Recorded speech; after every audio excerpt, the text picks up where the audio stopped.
What's up, party people? It's Chris with Profoto, and this is Geared Up. It's our weekly live broadcast where we talk about lighting gear, techniques, we do breakdowns, take your questions, have some fun, light some stuff up, and just hang. Today, we're going to talk more about the strip, or I guess we're not using strips, so the edge masks. So on things like the Octabox and the rectangular softbox, they're called edge masks, whereas when they're used on a strip box, it's a strip mask because it makes a strip. So we're talking edge masks. In the previous lives where we introduced the new soft boxes, we showed that you have different options for diffusers. We did one where people were asking, what does that edge mask look like when you're lighting a portrait? And we've done that. But today we're going to actually talk about what the edge mask is great for, and that's product photography or still life or whatever it is you want to use. But that's what we're going to be talking about. So I'm actually going to push this light out of the way for just 1 second so we can talk about what makes it, and I'll move my camera too. Talk about what makes it so cool. So the cool thing about an edge mask is you can actually use the center portion of the edge mask. So you have it there in a octa form. Here we have it in the rectangular form. I kind of threw the octa up there, but in retrospect, I almost wonder if using the rectangular would have been better for the image that we're taking, just because you're not fighting so many of the edges of the roundness. But here on your, I mean, it's a hat, so.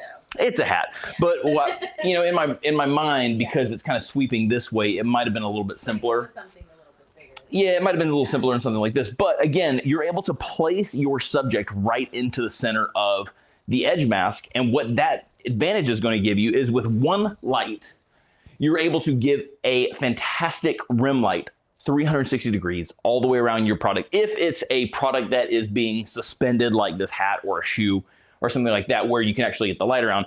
Now, if you're using something, I'm just going to use a flag to kind of demonstrate this. But if it's something where the product is sitting on a tabletop, this cool thing about it is you still get a really nice rim light all the way around, sides and the top, but you're not going to get that extra edge light. Wow, just smacking stuff. That extra edge light that you would get right here across the front, which is a really cool little feature.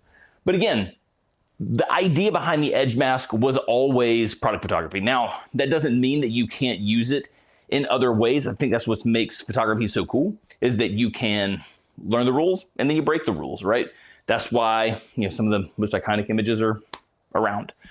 But with that being said, we're just going to take photos, and we're gonna take them a couple different ways. That way you can see what we're talking about and just have a good time. Gear wise, just so you know what we're working with today, all B10Xs, so just the 250 watt variations. We have a B10X with 3 foot softbox octa silver with the edge mask on the front. There's no the actual normal diffuser is off of it completely. So it's just the edge mask and then the center diffuser. Honestly, you could probably, if you needed a little bit more output, you could probably ditch the center diffuser. The backside of the strip mask is silver, so the light's going to bounce around really efficiently. And you don't have to obviously have to worry about a hot spot because there's no light coming through that. So, but mine is double diffused right now, just so you're aware there. Fill lights that we're going to use, this is also kind of ties in a little bit of what we talked about last week with your main lights and your fill lights. For the most part, or not for the most part, for the full part, the main light of this hat that we're photographing is going to be the edge light. The Pro box that we're going to use, we're just going to use it for a little bit of fill, just kind of bring the contrast down here on the front side of the hat. It'll look really cool. I also have a strip box, so you can see what it would look like if you had, a more stretched out modifier. But the Pro box look is what I like. And then you can play around with it some more too. I mean, if you wanted to use a snoot and you really wanted to highlight maybe the threads a little bit more with a harder light, you could do that as well. So, Jacob is asking, are there any plans for edge masks for bigger RFI boxes? Jacob, I'm not sure about plans for RFI edge mask. I wouldn't rule it out for the bigger stuff. I definitely, especially even just photographing this hat, see the value in having something larger, because I found a lot of times I was trying to just make sure that I was keeping the black circle completely in frame to keep any flaring from happening from the side. So we're always making something. We're always listening. So I can never tell you whether we are or are not making something, but I can tell you that we're always listening. Questions and the comments, and we'll pass it up. And I'm a big advocate of the larger softbox sizes in these edge masks. So read into it what you will. So cool. We're going to take a shot real fast of just the hat with the edge mask, just so you can kind of see what it's going to look like. I'll fix my laptop here in just a second. I just want to make sure I'm framed up here. And so I see a little bit of that softbox diffuser creeping into the edge, and I want to make sure we don't flare. So here we go. Let me make sure I got to double check which lights are which. Okay, that light. So we're going to turn off this main light and just show with the edge mask. Get there we go. Laptop's alive. Cool. So with the edge mask, again, what's really nice is that you're getting that really nice highlight all the way around the hat itself. And then you can play with the angles. It's probably not exactly where I would want it. Also, just in case people are wondering how we're keeping the hat straight and stuff like that, you can go buy like this little, it's like a built-in like hat helmet thing that you can buy. Hard plastic. Yeah, it's like a hard plastic thing, and that gets rid of the ridges and stuff on the hat. And then another little hack that Kate came up with, because we were having a hard time getting some of the edges a little more taut, is she just took the little helmet and she kind of cocked it sideways a little bit. So that helped out a ton there. So I'm actually going to cock it a little bit more sideways to put some pressure on that edge, just so it kind of fills out a little bit more. And it does a really great job. So if you're into photographing hats, it's a cool little piece. I want it angled now just a hair.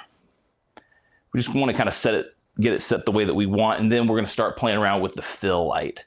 And now you don't have to use a second light as your fill. You can use a reflector. I played around with it. I personally just like the control that I get from using an actual flash as my fill light. Granted, that doesn't mean you don't have control with a reflector. You can always go forward or backwards from it, depending on how much light you want to bring back into the shot. I just personally liked how much more control you have by using a second flash. So here we go.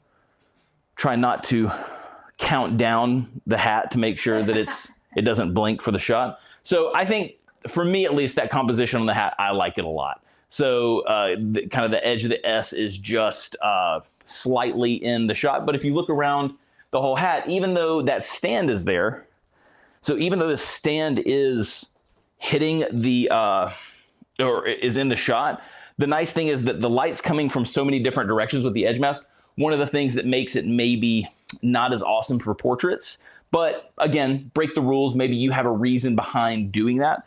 But because the light's coming from so many different directions with the edge mask, it's doing a really good job of filling in that highlight right where your the brim of the hat is, kind of in line with the light stand. So it does a really, really great job. And then you obviously, you saw the title card for it. You can go in and clean out the light stand really, really simple in Photoshop. I'm using a silver stand. Kate's over there. I can see her creeping with some black gaff tape. It's okay. You can gaff tape it if you'd like to. I mean, it's still going to reflect, but this has been her passion project for a couple of days. She's like, I'm going to put black gaff on the stand. Awesome. And I got a bubble. Yep. Great. You crushed it. You crushed it. Remember how I got that composition right, guys? Yeah. Appreciate that. Assistant's gonna assist. You know what I mean? Yeah. So, okay, let's see. Oh, we still have highlights. You crushed it, Kate. It's a little dimmer. It's a little dimmer. I'll give you that. Right. It's a little dimmer. But again, the nice thing about the edge mask is you're getting a beautiful highlight all the way around a suspended object. That's one light source. So you're not having to have a strip here and a strip here and a strip here and a strip here to get all four of those. So that's really cool. Now let's bring in a fill source. So I'm using the Pro Box. We've had a live over this before, but again, the Pro Box is a cool little light shaper. It's no hot spots. So Here, I'll just point it at you so you can kind of see what's happening here. So the way it's built is to have no hotspot. So the modifier goes edge to edge. What that allows you to do, if you need more size on the modifier, you can add more of these side by side, and it makes a pretty not totally seamless, but a pretty seamless light modifier. So you can kind of stack them up and down, left and right, however you want to do it. So, but the upside again is no hot spot. The light's bouncing around inside of here and then coming out this diffused front. So really cool little modifier. I like it a lot. So let's go. And I'm pointing, so my positioning, the reason that I'm positioning it raking down is I want it to, I want that light to brush across the thread. So I want a softer light, which is what this is going to do because the size of this in relationship to the hat, pretty large.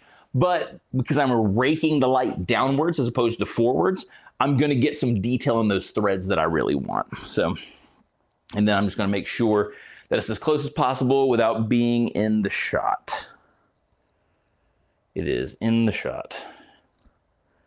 So let's go here and we're just going to raise it up just a hair. The other reason that I want it to be as close as possible is inverse square law. So the farther this light gets away, the longer it falls off, and I don't want the center portion of the edge mask where the hat is being lit against it to start, my face was right behind me, to start receiving light. So I want that to say pitch black. I just want to fill in the front of that hat. So let's turn group C on because that's what we're working with there. Perfect. And so power settings wise, what we were using on this, let me just tell you my camera settings so you understand the power settings. Camera is at 1/125th of a second. That's my fastest sync speed on my GFX before I go into high speed sync. I don't necessarily want to do that. So we're staying at 125. And then I'm at F8 and at ISO 100. So pretty good settings there. The backlight with the edge mask is at a power level of 9. So that's half power on that B10. So we're about 125 watts. And then here on this fill light through the Pro Box, we're sitting at about 7.5. So, you know, about almost an eighth power, somewhere between an eighth and a quarter power. So here we go. Count down the hat because it don't want it to blink. Caitlin was making fun of me the other day because I was saying 3, 2, 1 before I actually photographed it. And she was like, it's not alive. So there. So you can see how that brought that contrast back up. You can see the S.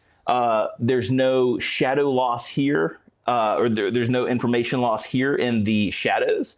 And again, because that light is raking downwards, you can see the texture in that S, which is really, really cool. So we're getting a nice soft light source, but because we have it really directional, like super directional, coming almost straight down, we're getting that light raking across the light source.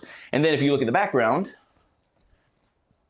because of how we position the light, we don't have any light falling off onto the actual background itself. So we're staying pitch black there, which is nice. So that hat is nicely separated from that background. We have that 360-degree edge, and then we have a nice little fill light. If you wanted, you know, the Pro Box isn't something that people always have, you know, at the ready. It's one of those things that I tell people, unless you shoot with a lot, rent it when you need it. And that way, you know, you can get the benefits of it without having to purchase one. But let's say you just wanted to do it with a strip mat or a strip box. So I've got one of the new collapsible 1x4s here in silver. I know I'm gonna have to back it up a little bit. But let's see how a strip box changes the look of this. So how much are we in the frame? Pretty good in the frame. Let's raise it up. Again, we're gonna stay shooting downwards to rake that light across. It's again, still a very soft light source. So, but I wanna try to keep it directional so that we can maintain some of that texture. Just gonna raise it up just a hair out of the frame. It doesn't probably matter that much. It'd be easy to Photoshop out, but let's just keep things easy. So I haven't changed the power, still 7.5. Let's see how this affects it. Too much light, at least for what I'm going for. If you're looking to fully light the hat, that did a great job. It's just, again, a little bit more than I would like. So we're going to come back about a stop. I would use a light meter, but I don't feel like it. And I know John, if he's watching right now, he's like, Chris. So love you, John. So the strip box, bring it down a stop. It's looking better. It's looking more like what I'd like. It's still probably too much light, forward. So I'm gonna bring it back another stop. So you can see how much so a softbox eats up a lot of light. You can see how much that Pro box actually eats up a lot of light with how indirect it is. So now we're starting to get in the ballpark of, what it is I like. It's not exactly, what was that? Ballpark with the hats? Yeah. I just want to see what happens when we take it down another stop. So right now as of this photo right here, we're 3 stops away from where the Pro box was. And I'm much happier with that result through the strip box. So you can easily do this with a strip box. Again, it kept the light off the background. Let's see if I go back to the brighter versions. So here's that first shot. So your screen is a little more contrasty than mine, but in the first shot, the edge mask, the black dot of the edge mask is coming through clear as day. As we start to bring the light down, that's the power of 6.5. I can still see some edge mask down here. We're still flaring a little bit. And then once we get down here to 5.5, 2 stops down from where that Pro box was, it's gone. And then that's where we landed 3 stops. So 3 stops away from where we took that last image. But again, you could do close to the same thing with the strip box. Again, because it's so much larger and it's doing a much better job of wrapping the light, you're gonna lose some texture. So like, let's go to compare a couple of shots. So here we go. You wanna roll your computer? Yeah, I can roll my computer over. Ugh. I've got a softbox of Palooza everywhere. Just wanna make sure I don't accidentally disconnect. There we go. Cool. So here we're going to compare the texture differences. Get rid of that lens cap. So let's go to the S. Let's keep it simple and go to the S. Perfect.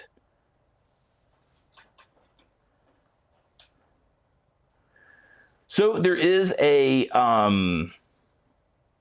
good amount of texture with both of them. One of the places that I was wondering if I lost a lot was kind of here over in the shadows. Let's just check that Z logo and see what happens. I think for the most part, they're both looking pretty darn good. I would say I probably see maybe a hair more texture. It could be just my thought process in going in my modifier selection anyway. But the texture difference isn't massive. I definitely see a little more texture here than I do here on the hat.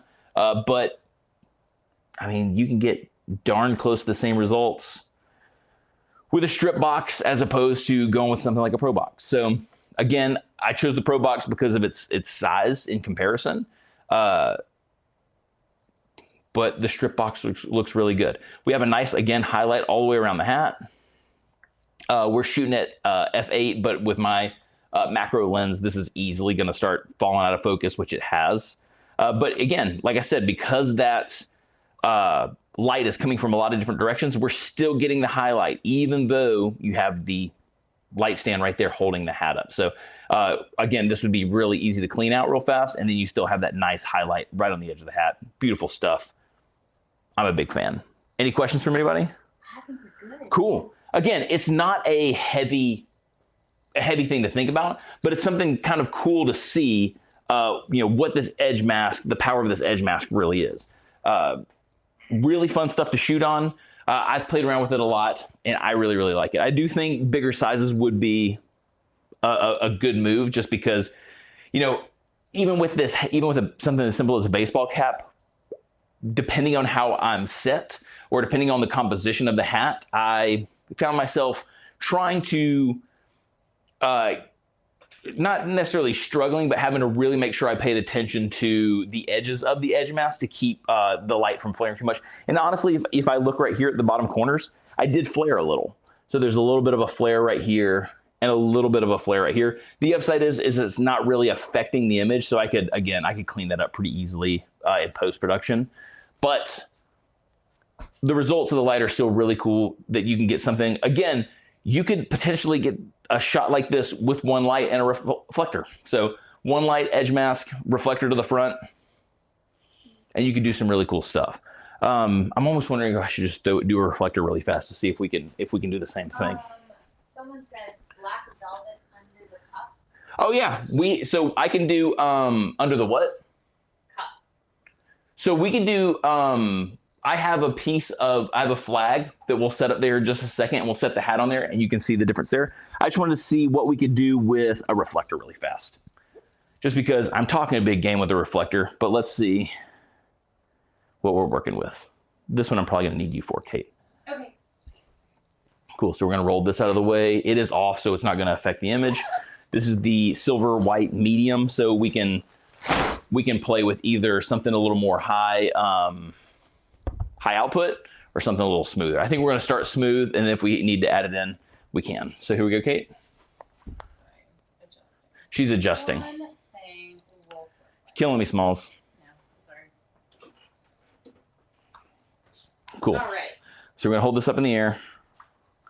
I just need to make sure it's out of the frame. It is not out of the frame. So let's angle it some. Let's go like right there and see what happens. I'm gonna hold this side too. So 3. Okay. And let's take it away just for giggles, for a compare. Oh, you're pulling up the.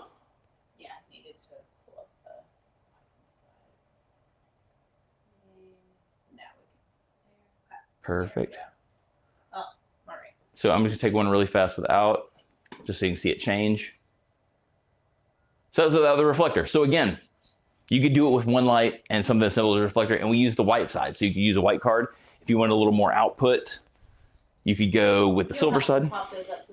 That's fine. I'll compare them. Just want to make sure, just out of frame. Here's with the silver side. The silver looks good too, and you can see how much it filled it in. And again, you could do something really nice with the reflector. It doesn't have to be two individual lights themselves. So let's throw this. We're going to use the velvet side of a flag. My flag's a little dirty. You're gonna have to forgive me. I had it kind of stored away. Cool.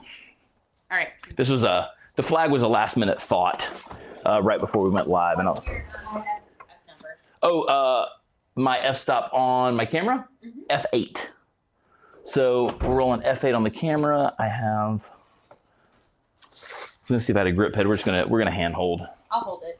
Okay. I would be happy to hold it. Again, you'll have to forgive the dirtiness of the flag, but it will be fine. Ready to rock? Now here's the other question to the commenter. I don't remember their name, that said black velvet. I don't know if you're talking about the actual. Let's go let's go a little bit right there. Don't know. Do my hands a little bit lower. Like little, angle down? No, or a little bit lower. Down? There we go. Thank you. I am a light stand. You're not a light stand. You're the light stand. I am the light stand. Okay. So we're gonna go here. So let's try this.